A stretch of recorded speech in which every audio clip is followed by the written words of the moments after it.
Hello, everyone, and welcome back to the channel.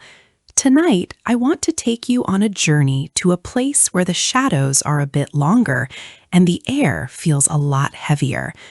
We're talking about the legendary Lampir. You might have heard her name in old radio dramas or seen her on TV, but the true Gemma Arwa, the echo of spirits, lurking behind the branches of her mountain home, is far more terrifying than any fiction.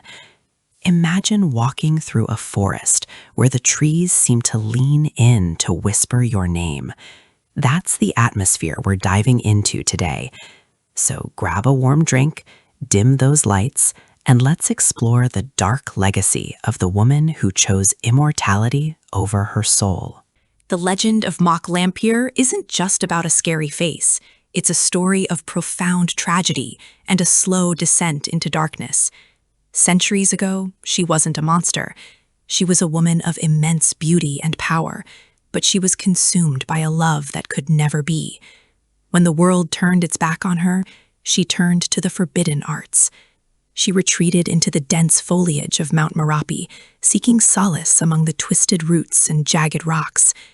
It is said that the very branches we see today are infused with her lingering resentment. When the wind blows, people say it's not the leaves rustling, but the sound of her searching for what she lost.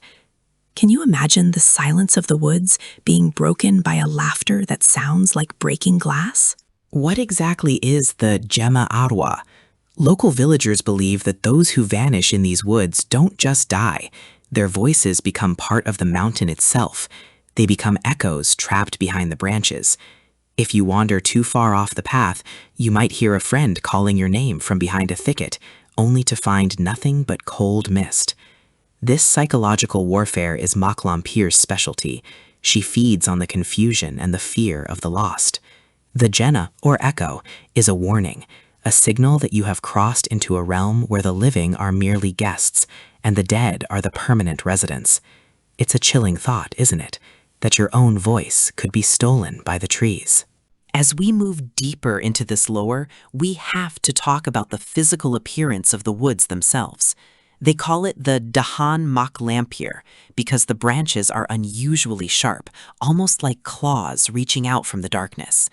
In the moonlight, these branches cast shadows that look like reaching hands. There are accounts from hikers who claim they've seen the trees move when they aren't looking.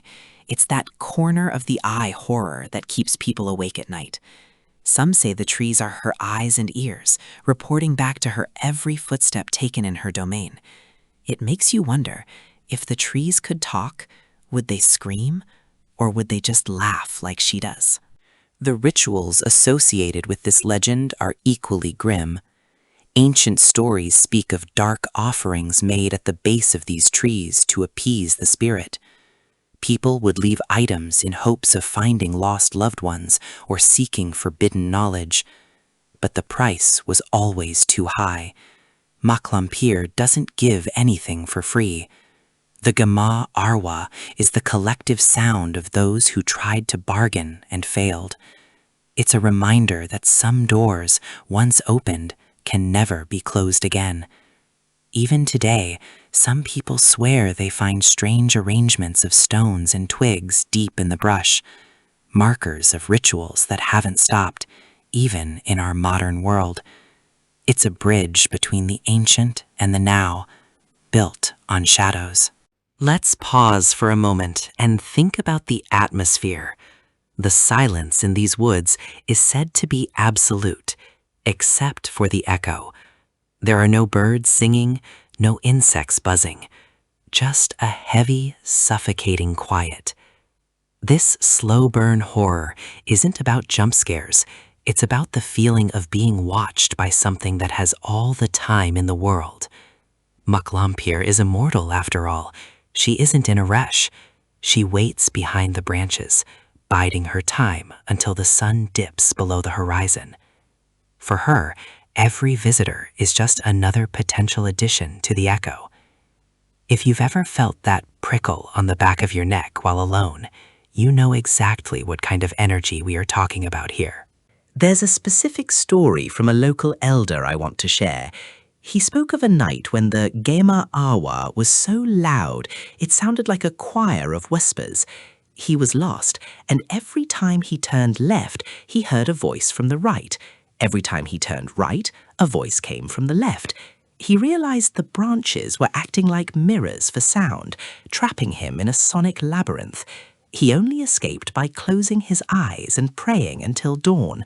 He said the most terrifying part wasn't the voices themselves, but the fact that among the dozens of whispers, he recognized the voice of his mother, who had been gone for 20 years.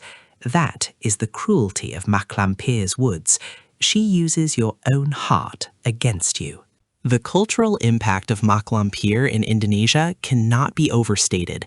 She is a symbol of the kuntilanak archetype, but with a much more powerful, almost regal malice. She represents the fear of the untamed wild and the consequences of looking too deeply into the dark. But beyond the folklore, there's a psychological element. Why do we keep telling these stories? Perhaps it's because the echo of spirits is a metaphor for our own pasts, the things we try to hide behind the branches of our minds, only for them to resurface when we are most vulnerable. Lampir is the guardian of those secrets, the one who brings the echoes back to life when we think we finally found silence. If you ever find yourself near the slopes of the mountains in central Java and you see the trees looking a bit too deliberate in their placement, remember this tale. Don't answer the voices. Don't look too long into the gaps between the leaves. The Gema Arwah is always looking for a new source. It's fascinating how these legends evolve, but the core fear remains the same. The fear of the unknown lurking just out of sight. Lampir might be a legend, but the feeling of being hunted in the dark is very, very real. It's been such an intriguing journey exploring this with you today. There's so much more to these woods than meets the eye, and we've only just scratched the surface. As we wrap up our descent into the echoes of Lampir, I want to thank you for sticking around. It takes a brave soul to wander these digital woods with me. If you enjoyed this dive into the dark and moody world of Indonesian folklore, please let me know in the comments.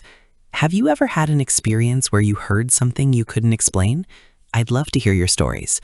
Don't forget to like and subscribe for more updates on the strange and the supernatural. We have plenty more mysteries to uncover, and I wouldn't want you to get lost along the way. Stay safe, stay curious, and remember, don't listen to the whispers behind the branches. Good night.